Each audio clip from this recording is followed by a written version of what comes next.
You're listening to the PuckUps Podcast. It's time to hit the ice with Brian DeFelice. Welcome into episode 1 of the PuckUps Podcast. I'm Brian DeFelice, and thank you all so very much for being here. Are the Boston Bruins back on track? That is the question we're going to try to answer over the course of this episode. Now, one may think since the Bruins have won 3 games in a row and 5 of their last 6, that the answer to that question is a resounding yes. But it really depends on the interpretation of that question. For example, if by back on track, it means back in the playoff mix, well, that may be one answer. But if back on track means a sign of more consistency to come, well, that may be a different answer altogether. And I'll go into some numbers a little bit later on in the episode as to why that may be. So are the Boston Bruins back on track? We'll get to that. In doing so, we'll discuss both Boston wins over the weekend. 2 very different games, by the way. A 10-2 win over the New York Rangers on Saturday, followed up with a 1-0 win over the Pittsburgh Penguins on Sunday. Boston's first shutout win of the season, and it really could not have came at a better time because they are chasing the Penguins in the standings. In between both games, Jonathan Aspero signed a 2-year contract extension. So we'll touch on him, his story, and his importance to the Boston's blue line. And then we'll finish it off with a question and answer segment with you, the listeners. Now, on my preview episode, I did mention that this is not just my show, it's your show too. And I genuinely mean that. So whether you're somebody who has watched the Bruins or hockey your whole life, whether you're somebody who is relatively new to the Bruins or the sport of hockey, and it's a interest you've taken up lately, or if you're somebody who falls somewhere in between both of those camps, I want to hear from you. Your opinion is incredibly valued by me, and there are many ways to get in touch. So you can always tweet at me at Brian DeFelice _ or at the show, which is at the PuckUps on Twitter. You can email me info@thepuckups.com, or if you would like to, and I'm excited to announce this part of it because, again, it helps keep everybody engaged in different ways. But if you want to be a part of the show verbally and hear your voice, you can send a voicemail and we will play it. And the number for that is 617-539-6958. Once again, that's 617-539-6958. And when you call, please be sure to leave your name. That way I can give you proper credit, both audibly on the show and on YouTube. We'll give a graphic for our voicemail callers. Speaking of YouTube, yes, this show will be on YouTube. So please subscribe to the PuckUps on YouTube if that is your preferred way to consume podcasts. I know I'm on YouTube all the time, and I love listening to, different hockey shows or wrestling shows, or for the last few months, it's been Stranger Things shows that I've been kind of binging. And, if I'm doing the dishes or cooking or cleaning or just on my laptop, honestly, I'll have my phone and I'll just be on YouTube. So I don't understand it completely. But at the same time, I do understand it. So this show is on YouTube for those who enjoy it. And of course, it is on Apple Podcast and Spotify or wherever else you may get your podcast. So please be sure to subscribe to the show on all of those forums. That said, let us go right into Boston's game on Saturday, which, as I said, was a 10-2 win against the New York Rangers. 10 goals by the Boston Bruins.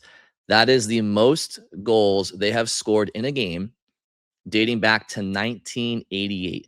And it's the most goals they've scored on home ice dating back to 1979. There were 12-point scorers for the Bruins in this game and 7 players with multiple points. So everybody's, touching the puck and feeling good heading into not just the Pittsburgh game on Sunday, but games beyond. It's important for players to collect points, not just for team production, but for individual players' psyches and mentalities. And psychology is a big part of an 82 game schedule in the NHL for these players. So anytime they can pad the stats, it makes everybody feel good. So David Pastrnak led the way with 6 assists. You heard that right. He had 6 assists in the game for 6 points. That is a new career high for points in a game by David Pastrnak. I believe his previous high was 5 points in a game. I think he also got against the Rangers some years ago. I think he had a 5-assist game, if I'm not mistaken. Please let me know if I am. Marat Husnudinov had 4 goals, 1 assist, 5 points. So if you follow me on social media or you listen to me on the Skate Podcast with Bridget Prue and Scott McLaughlin, which I've been doing for 4+ years now, we have this ongoing joke on the podcast of the Koozie Gang. So if you're a member of the Koozie Gang, like I am, you were thrilled to see Marat go off on Saturday with a 4-goal, 1-assist effort, 5 points overall. Fraser Minton, 2 goals and an assist, 3 points. Talk about a player who's really come a long way in such a short amount of time. I mean, Minton started the year before training camp. The Bruins asked him to go to the rookie showcase camp or tournament in Buffalo. And, it showed a lot of maturity for Fraser because I want to say, had 25 NHL games to his name heading into this year. So, there are, I'm sure, some players who may hear that suggestion from a GM or a coach and kind of roll their eyes. And Fraser didn't do that. He put his head down and he worked hard. He was great in that tournament. And for 21 years old, just has a very, very mature game. Great two-way game. You see the defensive details at his age is very impressive, and the offensive game is only going to get better and better. So I think his ceiling is absolutely a top 6 forward throughout his career.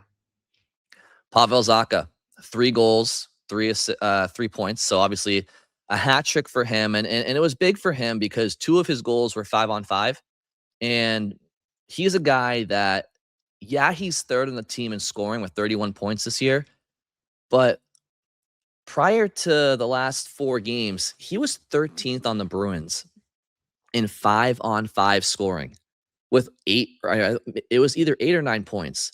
And they need him to get going at 5-on-5 if they want to make the playoffs. You're their number 2 center. You have to be a lot higher in the team's 5-on-5 scoring than 13th. And the same could be said for Elias Lindholm, who is currently 13th on the team in 5-on-5 scoring with 11 points.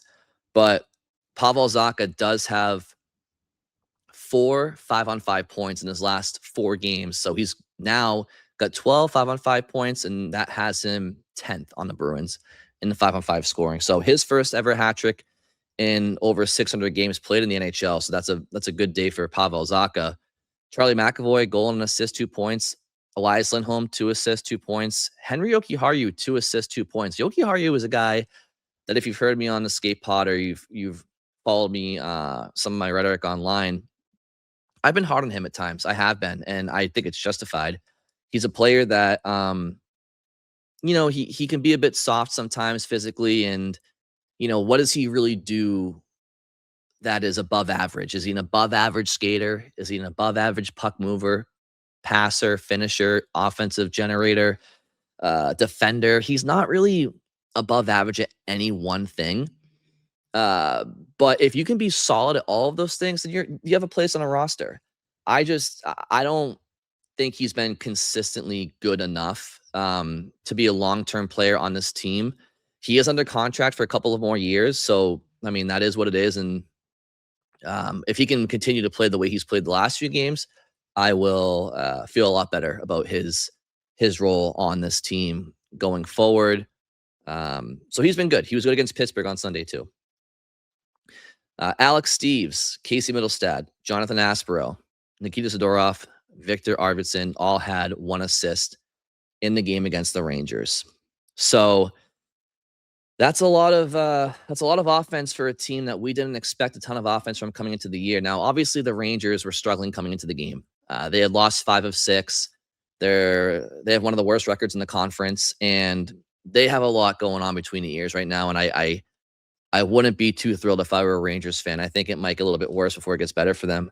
So you catch them at a good time, but if you're a Bruins team that wants to make the playoffs, you have to take advantage of a team that is stumbling, and that's exactly what the Rangers are doing. And the Bruins, although they give up the lead to start the game, which I didn't love, because obviously knowing the Bruins won 10-2, you can look at it a little bit differently. But at the time, you go down 1-0, and I didn't like it because it shouldn't have been a goal in the first place. Thought Jeremy Swayman should have gloved that puck. It was a floater from the point. He missed it, and the puck stayed alive, and Panarin found Zibanejad in the slot. So it's 1-0 Rangers. And it actually led to a funny viral moment online because there's an account called Pictures That Precede Unfortunate Events. And it was a picture of Zibanejad going through the goal line celebration at the bench with the scoreboard saying 1-0 Rangers. And of course, the score ended up being 10-2. So that was kind of a funny viral moment. But outside of that first goal for the Rangers, I still thought the Bruins were just all over the place in a good way. Like, they were on top of pucks. They were physical. They were on their toes. And they just took the game to New York from the jump. Even though they gave up the lead early on, they answered right away. Husnudinov gets his first of the game on a good play by Zadorov to retrieve a puck. Goes up the wall. I think Yoki Haru chipped it. I think Pasternak chipped it. So if I go back at that score box, I'm sure that it was Husnudinov from Pasternak and Yoki Haru. And Husnudinov just breaks in with his speed and has a really nice finish for his first of what was 4 goals in the game. He had 5 goals all year entering the game, and he ends up with 4 against the Rangers. So yeah, he's a good little player, good water bug. But yeah, it's just I thought Boston earned the game, flat out, plain and simple. And I wanted to play a soundbite from the locker room afterwards. This is Mark Kastelik talking about a lot of players getting some touches, getting some points, and he has a funny quote about something he told Pavel Zacha. Obviously, Zacha had a hat trick, right? Zacha hat trick, Husnudinov hat trick, 4 goals for Husnudinov, Pasternak 6 assists. So I also believe that it was the first time since 1964 that the Bruins had 2 hat tricks in one game. But here's Mark Kastelik with what he told Pavel Zacha on getting the 3rd star of the game. What's the buzz on the bench when one guy gets 3 goals, the other guy gets 4, Pasta gets 6 assists? I mean, it's just it's funny. Pav came in and I said, imagine getting a hat trick and being 3rd star, whatever it was, and we got a lot of guys who can step up on any given night. So we're a fun team. We got a lot of team chemistry, and it's just fun to. I just want to keep it going.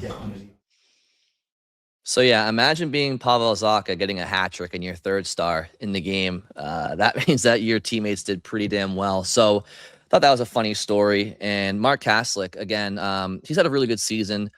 He was billed as a 4th-line player coming into Boston. Obviously, he was traded to Boston when Linus Ullmark went to Ottawa, along with a 1st-round pick, I believe, which turned into Dean Letourneau, who is don't look now, Letourneau's looking out to be a pretty good prospect after a rough first year with BC, a year where he should have been playing in the USHL, which is pretty widely documented. I mean, Letourneau was supposed to play juniors. Will Smith goes to turn pro at the San Jose Sharks, and so Dean Letourneau kind of gets that call because the spot opens up, and he goes to BC maybe a year early, but he's been really good in the 2nd year at BC so far. But yeah, so Kastelik just comes to Boston, blue collar guy, and listen, I think ideally he is a 4th liner, but he's just played really solid. He's picked up penalty killing this year for the first time in his career, and he takes the face off for the Bruins when they start overtime because possession's that important. He drops the gloves, he forechecks, he goes to the net. He just plays a hard game. You really respect the way that Mark Kastelik plays the game. So it was funny that the comment he makes to Zacha about getting third star after getting a hat trick. But speaking of the other guy who got a hat trick, Marat Husnudinov, this guy is just an absolute soundbite machine. I want to go to something that he said after the game. He has such a way with words. I think there was a game earlier this year where he had a shootout winner against the Islanders, I believe it was, and he was asked in the media about it, and he says, oh, a little fake shoulder shake. He doesn't speak the best of English, so but you can still see his personality come out every time he speaks. So here's Murat Husnudinov after the game coining a new catchphrase for him called thank you. What does he say? Thank you players, or thank you line mates. Let's get to it. How did that feel? It's awesome. It's a lucky day for me, and thank you, partners. Just keep going. What can you say about the way Pastrnak played, helping you, assisting on, I think, every goal? And you just hold the stick on the ice, it's 2 goals. Just, say one more time, thank you, partners, and awesome game. Lucky day. Just keep going. Thank you, partners. How could I forget? Thank you, partners. He's a fun player to root for as well. Just works really hard. Pastrnak was talking after the game. He wins a lot of pucks for his size, and it's absolutely true. I mean, the way that Husnudinov goes into battles with guys twice his size and finds a way to come up with the pucks. He was a captain in the KHL for his KHL team, I believe. So he's a player that illustrates good work habits and characteristics and qualities. So he's a hardworking player on the ice. He brings a real good element of speed that this Bruins lineup missed sorely prior to last year's deadline. I mean, you trade Justin Brazeau to Minnesota, who Brazeau's having a good year for the Penguins, but totally different player than Husnudinov. I mean, Brazeau is like 6'6", and he's a big lumberjack out there and can make things happen in tight, but he's not going to burn you with his speed. Husnudinov is 5'9", whatever he is, 5'8", 5'9", and he can just he's like a cockroach. He just finds a way to maneuver between floorboards in a house. He gets around, and he can move, and he has a good skill set. So when you talk about Husnudinov having 5 points in the game and Fraser Minten having 3, those are 2 guys you did not have prior to last year's trade deadline, where you absolutely did the right thing and sold some pieces. You had to. I mean, they were playing on borrowed time, the organization. You don't have David Krejci and Patrice Bergeron retire after being 2 elite number 1, number 2 centers for nearly 20 years, and then just patchwork it up, and like you got to replenish the stock system and the prospect system. But Husnudinov and Fraser Minten, obviously those are 2 guys you get last year at the deadline, and they've been a big part of this team so far. So yeah, it's that's Husnudinov's game. And then David Pastrnak, he got 6 assists, as I mentioned earlier. He is a guy that has been billed as a goal scorer, and he is. But it's interesting because he actually has more career assists than he does goals. And I know assists are easier to get at the NHL level than goals because you have secondary assists and whatnot, but he has shown that he's a guy that can facilitate. And here's David Pastrnak after the game being asked about just that. Have you become more of a facilitator? We know your ability to score goals. We've seen it throughout your career, but for you to dish out this many assists, what's the mentality? Is it a flip for you? Do you have to think differently? And what does it mean to you to, again, go into that record books with the assists? Yeah, I mean, I like to make plays. I like, growing up, I was more of a playmaker, and then, obviously in NHL it flipped a little bit. So I like to, score goals, don't get me wrong, but most of the time if I see somebody in a better position than me to score, then I always try to pass. So it's fun, to get, but at the same time, probably, it's something you're going to look back to when you retire, but right now, like I said, going to stay in the moment and focus on the game tomorrow. It's a great step in the right direction for our group, and we're going to have a big one tomorrow. So I believe that was Kevin Paul DuPont of the Boston Globe who was mentioning the record books. And it's worth mentioning that David Pastrnak he tied a franchise record for assists in a game with 6 that had only been done before by Bobby Orr and Ken Hodge. And speaking of Bobby Orr, David Pastrnak now has 888 career points, and that ties Bobby Orr for 7th all-time in franchise scoring. So a lot of milestones in this Rangers game. And yeah, just quickly on the Pastrnak being a facilitator. Again, he has more career assists than he does goals. And that goes for the regular season and the postseason. His regular season numbers: 410 goals, 478 assists, 888 points, and 797 games played. Postseason: 39 goals, 48 assists, 87 points in 90 games played. So, I mean, as I said earlier, it's easier to get assists than goals with secondary assists in the mix. But overall, he's always been a player that can do it all and do it all offensively. And so I don't look at Pastrnak as this one-dimensional goal scorer who's all of a sudden picking up a knack for facilitating and getting assists. Like, I know Morgan Geekie coming on the scene. Morgan Geekie, by the way, he left the game against the Rangers to attend to a family matter. Marco Sturm said after the game, everything is all good. Geekie also missed the game against the Penguins on Sunday. Again, Marco Sturm reiterated everything is all good, and he expects Morgan Geekie to be back in the lineup against the Red Wings on Tuesday. So I know Marco Sturm said everything is okay with Morgan, but I just want to reiterate that everybody is hoping that everything is okay and thinking of him and his family. At the end of the day, the Bruins, it's sports are sports, but family and loved ones is first and foremost. And so we are hoping and praying that everything is indeed okay there, and look forward to seeing Morgan back on the ice soon.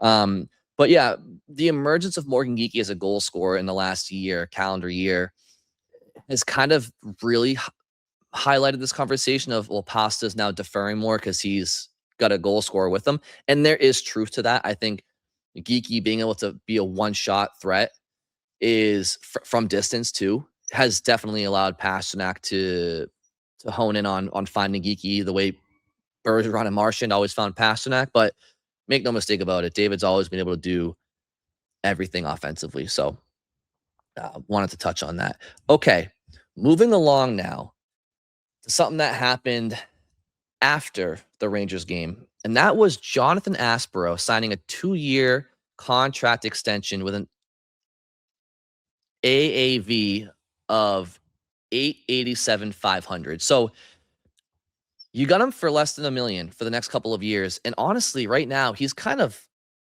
playing a top 4 role for Boston. I'm not sure if long-term that he is a top 4 guy. I think he could be. I think he's a fringe 4 or 5 guy. And I just love his game, even if he's a 6.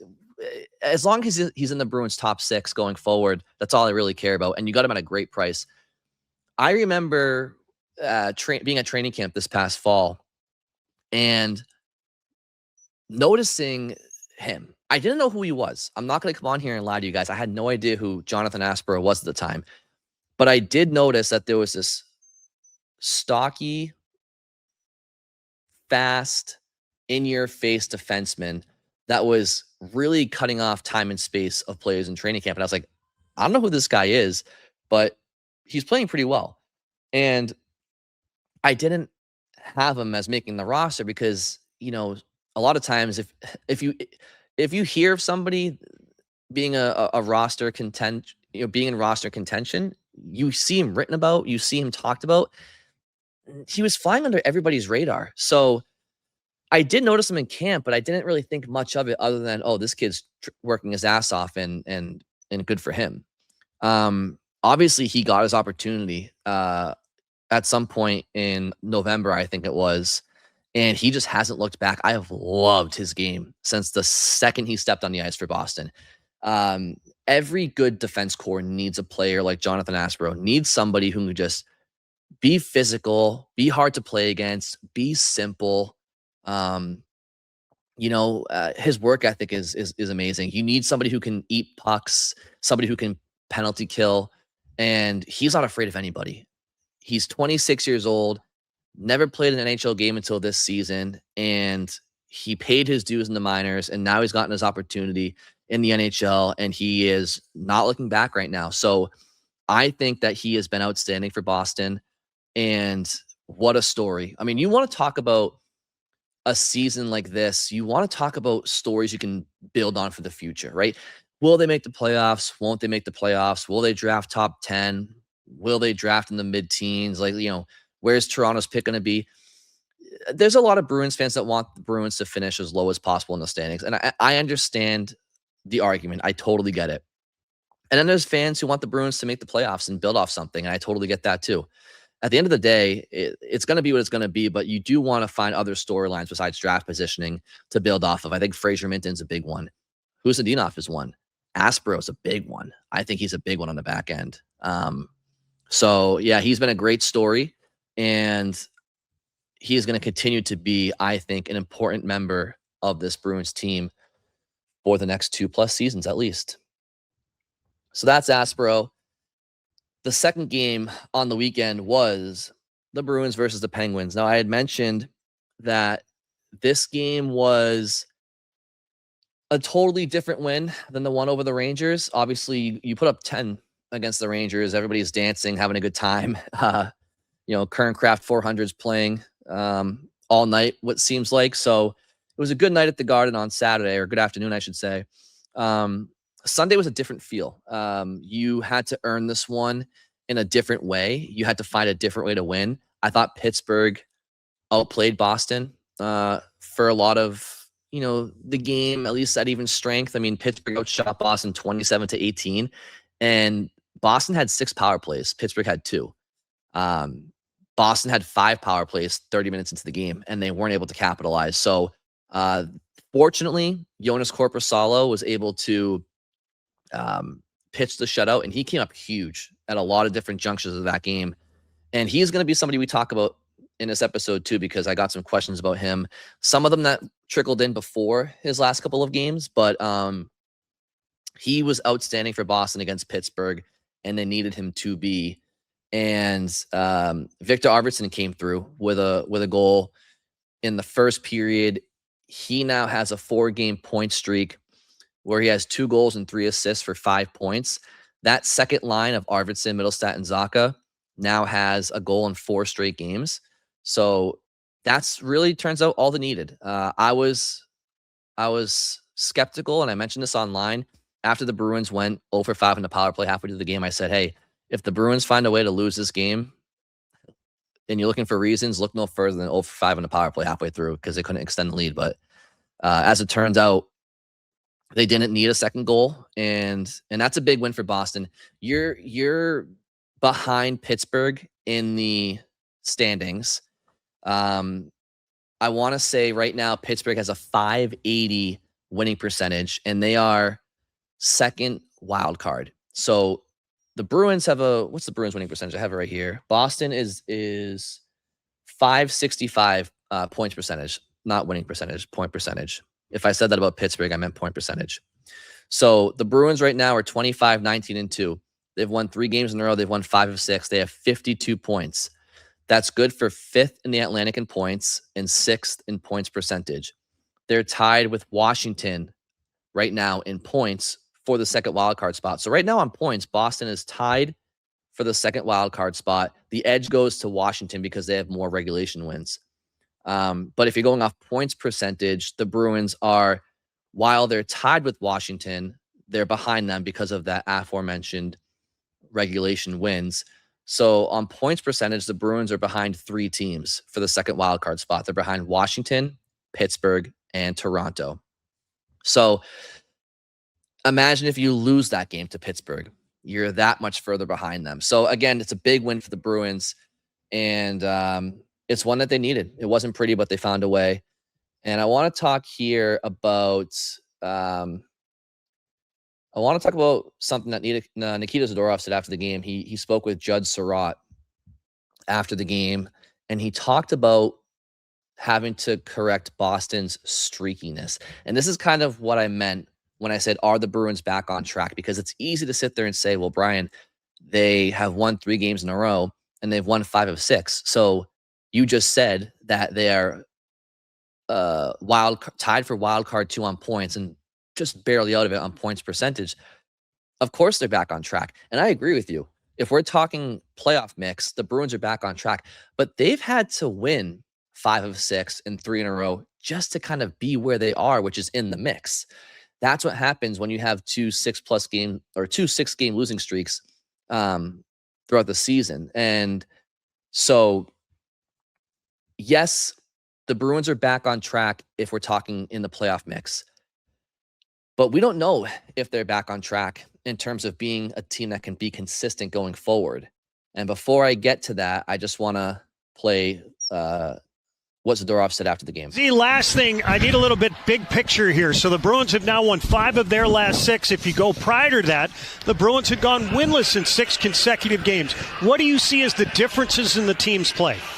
Well, I mean, we're streaky, right? This year, I think that's how we've been. We're just gonna find a way to be consistent. I think it's maturity, it's leaning on the system. Obviously, the rest is a weapon. You know, the schedule's been crazy, but everybody's in the same boat, so it's not an excuse. I think we just gotta be a little more mature. I think we're growing as the team game by game, and now it's a last push before the playoffs. If we want to get in, we gotta find a way to not lose 6 in a row. You know, like if you get the loss, you gotta get it back right away. All right, so Nikita's very self-aware, and the Bruins are as well.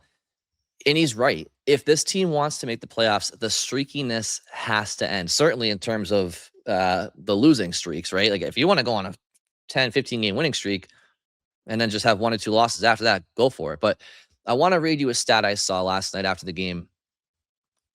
The Bruins stretches this season, their wins-loss stretches this season. They start the year 3-0. Then they go 0-6. Then they go 8-1. Then they go 3-5. Then they go 6-2. Then they go 0-4-2. And now they're 5-1. They are as Jekyll and Hyde as Jekyll and Hyde gets. This team is so up and down that it's no wonder why fans change like the wind week to week on how to feel about this team. So when we talk about getting back on track, are the Bruins back on track? What type of track are we talking about? Are we talking about a train track, a rail track, where they can just be consistent and go straight forward? Or are we talking about a roller coaster track where the ups and downs continue? I really don't know. I'm hoping that they can continue to be more consistent going forward. Their underlying numbers still aren't that great, their advanced analytic numbers. So that's concerning. But their main metrics, I mean, listen, you're 5th in the league in goals for right now. You are 8th in goals for per game. You are 23rd in the league in goals against, and you are 12th to last in goals against per game. You add all that up, and Boston is 12th in the NHL in overall goal differential at a +6. Their power play is 6th in the league at 24.6%. Their penalty kill is 19th at 79.2. So a lot of their basic metrics, they're okay overall, right? But it's the advanced analytics where are you giving up too many opportunities 5-on-5? Will it come back to bite you in the ass? So you're not generating enough. One area the Bruins have been awful at this year has been penalties. I mean, they have been so undisciplined that they have led the league in penalty minutes pretty much start to finish. That area has improved in the last few games. So that's a good indication that the Bruins are playing good hockey right now. Here's why taking penalties can be a killer. A, you're going to be scored on a lot of times. Like if you keep taking penalties, your PKs are going to get tired, and teams they're too good. They're going to capitalize. So you go to the box, you're jeopardizing being scored against. But also, your top players are not getting their reps. If you're constantly going to the box, you're wearing out your defense, you're wearing out your goaltender, but now David Pasternak's not getting out on the ice. And players like that need their touches and their offensive rhythm. And as a team, you're out of sync. You're lacking 5-on-5 flow, and you know, when you're constantly taking penalties, you're getting more tired. So now you're getting more fatigued and you're taking lazy penalties, and now you're getting hemmed in. So if you want to be successful in the NHL, you gotta stay out of the box. I mean, can there be teams that get heavily penalized and find ways to win? Yeah. I mean, the Bruins they're in the playoff mix and they've been the worst penalized team all year, but it's not a recipe that is drawn up for success. All right. So yeah. Are the Bruins back on track? Yes and no. Yes, they're back on track in terms of the playoff mix. Or let me rephrase. Are the Bruins back on track? Yes, and TBD. Yes, they're back on track in terms of being in the playoff mix, and TBD on if they can find more consistency in their game. All right, so let us now go to you, the listeners, and let's try to answer some questions that you've sent in over the last few days. And we'll start off with Joe. Joe asks on Twitter, @BruinBlood, taking injuries out of the equation, what would your thoughts be on the defensive lineup of McAvoy and Zadorov, Hampus Lindholm, Jonathan Aspro, and Harris and Peak? If Harris is still on IR, then sub Kolyachonok or sit and trade Lorai, Yoki Harger. Let's discuss. Okay, so Jordan Harris is a guy that I liked a lot prior to him getting hurt. I really liked what he brought to the lineup. He brought good skating. He brought good puck moving ability. And I think probably a little bit more defensive sustainability than Lorai. I think Lorai he's been better this year defensively. I think he has games, and I was telling this to Scott offline one time. There are games where he plays pretty well overall. Like defensively, he plays pretty well, but then he'll just have one absolute boneheaded blunder that costs the Bruins a goal against. And it's like, well, you can't do that. So Lorai's on a bridge deal.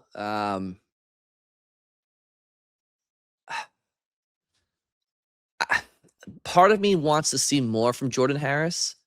So if that is the lineup that you just proposed, Joe, then I don't hate it. I mean, I think the Bruins have surprisingly some pretty good depth on D right now. Their right side is thin, natural righties, but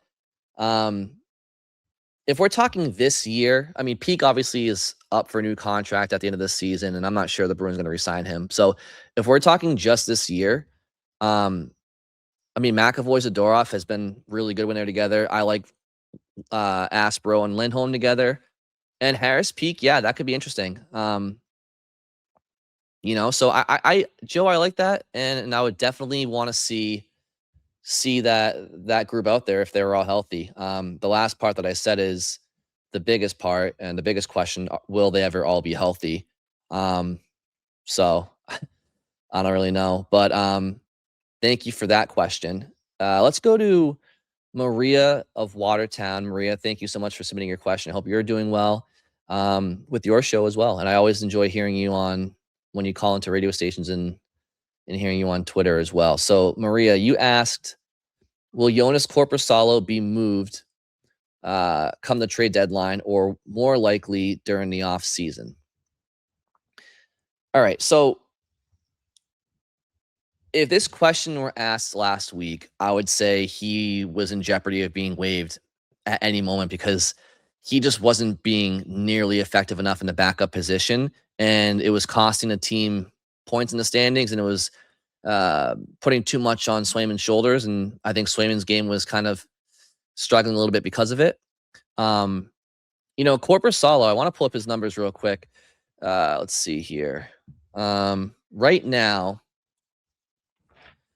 Jonas has a save percentage of .894 and a goals against average of 3.20. Now, he's played 17 games this year. 47 other goalies, so 48 goalies in total have played at least 17 games this year. His save percentage ranks 30th out of 48 following Pittsburgh, and his goals against average ranks 39th out of 48. If this was last week, he was, I think, second to last among all goalies eligible for this statistic in games played that matched his. So his last couple of games have been much better, and I think that the Bruins are feeling better about his game right now too. Matter of fact, let's go to Korpisalo after the Penguins game and hear what he had to say. You've been at this a long time. Does a shutout still mean extra to you? It's nice, but I value the win more. Ahead of the game on Thursday, Marco Stern said that he was expecting a better game out of you, and you've put up 2. What's the mentality that you have in those last 2 games, and how can you carry that forward? No, it's been good. We've been getting results. That helps. We just keep doing what we're doing. Man, he's just got away with words, huh? Nice, elaborate, long answers. No, I mean, obviously he sounds like a player that, and if you watch the interview after the game too, he kind of seems a little bit pissed off. I think he's heard all the chatter about him, and I'm sure players try not to, but it's been hard to avoid. Not only has the outside had noise about Korpisalo, but internally, I mean, he only had, I think, 14 starts on the year out of 41 games or 42 games heading into the week prior to Calgary. So, he internally, he hadn't been playing a lot of games. I think the Calgary game was his first start since December 11th. So he had gone, nearly a month without even getting a start, I think. So, I think he sounds like a player that's kind of, feels a little bit vindicated right now. And I do think, Maria, to your question, at this point, if they're going to move on from him, I believe it'll be in the offseason. I don't see it happening mid-season. I just don't. I feel like the Bruins value. I mean, listen, the Korpisalo has over 300 games at the NHL level to his name. And I just think that the Bruins oftentimes value experience at the goaltender position, especially at the backup position, over potential down in Providence. You look at Brandon Bussey and what he's done over in Carolina, down in Carolina, and what Dan Vladar has done with the Flyers at times. Like, there are some former AHL goalies for the Bruins that had potential that never got a shot in Boston, and now they're doing well at the NHL level. So, you don't want DiPietro to be a cautionary tale. I don't know if it's going to be right now. I think they might hold on to Korpisalo at least to the trade deadline, see if they can get something for him. And if not, maybe look to move him in the offseason. DiPietro's under contract for another year as well after this, so there's no huge rush there. But I think Korpisalo will be moved, but I don't think it'll be moved now, especially after his last couple of games. But maybe in the offseason, and to a lesser extent, maybe at the trade deadline. We'll see where Boston is at that point. All right, let's go to some other questions here. This question is from Jeff on Twitter at Jeff Boots. And he asked me a few questions, but I want to answer the second one here. Outside of James Hagens, obviously, and Will Zellers, which prospect has you the most excited? So, Jeff, I'll say this. I mean, part of me wants to say the next one because this 2026 draft upcoming is a very deep and very, very talented draft. And the Bruins have 2 first-round picks. Obviously, Toronto's is top 5 protected. So as long as it's not in the top 5, you're getting Toronto's pick too. And, we saw the Islanders last year go from 10th to 1st, and we saw Utah go from 14th to 4th. So it's possible that the Bruins or the Maple Leafs could have a pick in the teens, as long as it's 16 or lower, and get a jolt from the lottery. So, it's possible that the Bruins end up, even if the Bruins don't end up in the bottom 10 of the league on their own, it's still possible that they could jump up there and through the lottery. And I think the Bruins are going to add some really good players, even if it's mid first round or later. Like, you already have Hagens, you already have Zellers, to your question. You have a couple of guys I'm going to get to in a second, but now you're just going to keep adding to that. And it's great for the Bruins. I think they need to add on the right side of their blue line in the draft, as well as top 6 forwards still. So whatever they do first, and I guess it depends where they draft and who's available. But Will Zellers you got for the Charlie Coyle trade. I mean, what an amazing trade that's turning out to be. And Coyle's having a good year for the Blue Jackets, but Zellers is, I think he's among the top freshman goal scorers in the nation in the NCAA for North Dakota right now. And he had 8 points in 5 games for Team USA in the World Junior Tournament. And that was, I want to say that I wrote about this last week or the week before, but so I'm blanking on the number, but I think that was like 1.6 points per game or something like that. And it was, I believe it was 11th all time in USA World Junior Hockey history for points per game. and 24th all time in points per game in a single World Junior tournament for Team USA. So not bad for a player who got selected to camp a little bit late. But to your question, Jeff, other prospects, you really got to talk about Dean Letourneau and what he's doing at BC right now. He is, as I mentioned earlier, he struggled in his freshman year, but right now, 6'7", 19 years old. I believe he has 11 goals, 8 assists, 19 points in 18 games for BC. I know they just played Stonehill, and he had at least a goal against Stonehill, but I don't think that was a game that counted. It may have been an exhibition. So, yeah, I mean, talk about a guy that is just really rising his stock this season in Dean Letourneau. He was drafted 25th overall, I believe, for the Bruins in 2024. So if you're a first-round draft pick, you're going to have some hype until you don't, and that's when people start saying, are you a bust? Which a lot of people were saying after his freshman year. So I think Dean Letourneau is a prospect that I am at least very intrigued about right now. I'm excited about him too, but I'm very intrigued by him. And just a couple others. Cooper Simpson, he is committed to play at North Dakota right now, or last time I checked, he had 17 goals, 26 assists, and 43 points in 32 games for the Youngstown Phantoms of the USHL. He's got I watched him at rookie camp this past summer. He's got a really, really good release, like NHL caliber release. He's got good hands too. He's shifty, but his shooting percentage in practice, from what I saw, was like, it felt like he was scoring two out of every 3 shots that he was taking in every drill for the whole week. He was just lights out. So he's going to be a fun player to watch in the NCAA next season. And then Simpson obviously was drafted in 2025, 3rd round. And then I don't want to butcher his first name, but is it Vasek Blanar? They took him 100th overall this past year, 4th round. 6'5" left shot, offensive defenseman, can skate like the wind. Saw him at rookie camp too. He kind of just looks like, to me, he's profiling he could be a more complete, better overall version of Mason Lohrei. He had a lot of skill, a lot of skating, a lot of size. If he can be a little bit better defensively, I also think his upside offensively could be better than Lohrai's too. But it's tough to project with these kids because they're so young, and we'll see what happens. But he's he's committed to go to UMass Amherst, I think, next year as well. So he was on the Czechs World Junior team this year, who they lost to Sweden in the gold medal game, but I think he was their extra defenseman. So I don't think he got any ice time, but Blanar is a guy that I'm excited about too. And Chris Pelosi, shout out to him too. He's nearly a point per game, I think, for Quinnipiac right now. So he's having a good year too. But let's see.